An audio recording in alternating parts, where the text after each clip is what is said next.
MK memutuskan partai atau gabungan partai politik peserta pemilu bisa mengajukan calon kepala daerah meski tidak punya kursi DPRD. Hakim mengabulkan sebagian gugatan yang diajukan Partai Buruh dan Partai Gelora terhadap Undang-Undang Pilkada. Kita langsung menuju gedung MK Jakarta. Ada rekan saya di sana, ada koresponden kami, Albi Pratama. Selamat sore, Albi. Bagaimana kemudian langkah MK?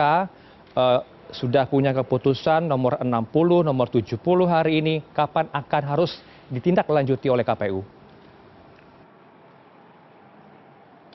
Selamat sore Heranov. Ya, Heranov, bisa saya sampaikan bahwa saat ini, khususnya hari ini Selasa 20 Agustus 2024, Mahkamah Konstitusi sebenarnya memiliki sejumlah agenda putusan yang pembahasannya ini berkaitan dengan Pilkada serentak tahun 2024. Ada yang membahas tentang putusan mengenai batas minimal usia calon kepala daerah, baik itu tingkat provinsi, kabupaten, dan kota, dan yang paling mencengangkan pada saat siang hari tadi sekitar pukul 11 waktu Indonesia Barat, Mahkamah Konstitusi ini mengabulkan permohonan nomor 60 PWUU 22 Romawi tahun 2024 tentang ambang batas pencalonan partai politik yang tidak memiliki kursi di DPRD untuk bisa mencalonkan ataupun mengusung pasangan calon, baik itu untuk kontestasi pilkada di level provinsi, kabupaten, dan juga kota. Nah, Heranov, di mana tadi kalau misal saya bisa menggambarkan perjalanan daripada putusan ini, di mana pada saat siang hari tadi perwakilan daripada pemohon yang adalah kuasa hukum dari Partai Buruh dan juga Partai Gelora ini menyampaikan ataupun mendengarkan pernyataan putusan dari Mahkamah Konstitusi yang langsung diketuai oleh Hakim Soehartoyo mengenai ambang batas ataupun threshold pencalonan kepala daerah tidak lagi sebesar 25%. Di mana perolehan suara partai politik, baik itu partai politik secara tunggal ataupun gabungan yang biasa kita sebut sebagai koalisi, hasil pileg DPRD sebelumnya, atau 20% kursi DPRD.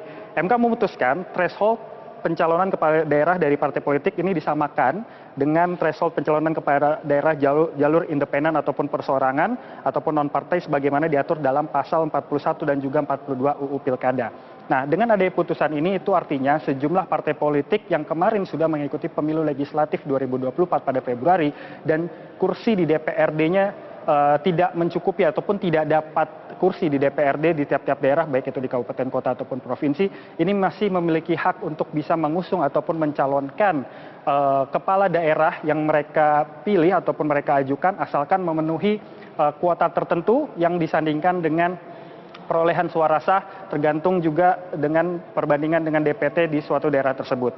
Nah, misalnya saja kalau misalnya untuk di wilayah DKI Jakarta, berdasarkan putusan MK ini, threshold pencalonan gubernur Jakarta hanya membutuhkan 7,5% suara pada pileg sebelumnya. Nah, itu artinya beberapa partai politik ataupun partai politik yang tidak masuk kursi ataupun jumlah kursinya itu tidak memenuhi, maka bisa berkoalisi untuk mengajukan pasangan calonnya untuk dimajukan dalam kontestasi Pilgub DKI Jakarta sendiri. Dan ini juga berlaku, Heranov, di sejumlah daerah lain, baik itu di tingkat provinsi, kabupaten, atau kota. Karena untuk keputusan dari MK ini, berdasarkan putusan MK tersebut, partai politik atau gabungan partai politik cukup memenuhi threshold untuk mengusung gubernur. Ada beberapa poin yang mungkin bisa saya bacakan. Yang pertama adalah provinsi dengan jumlah penduduk yang termuat pada daftar pemilih tetap sampai 2 juta jiwa harus didukung oleh partai politik atau gabungan partai politik dengan perolehan suara paling sedikit 10%. Lalu yang kedua, provinsi dengan jumlah penduduk yang termuat pada daftar pemilih tetap 2 sampai dengan 6 juta jiwa harus didukung partai politik gabungan atau partai politik yang perolehan suaranya paling sedikit 8,5%. Lalu poin ketiga adalah provinsi dengan jumlah penduduk yang termuat pada daftar pemilih tetap 6 sampai dengan 12 juta jiwa DPT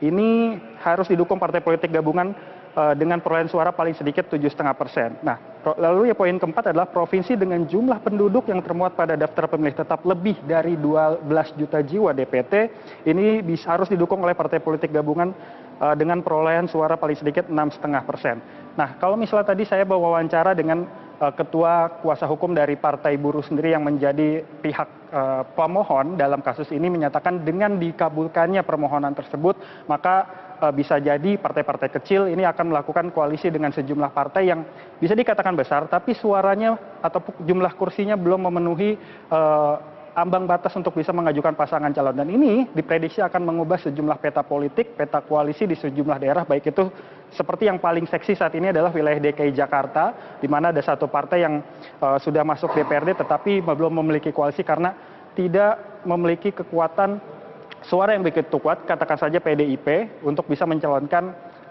pasangan calon yang mereka akan ajukan seperti itu.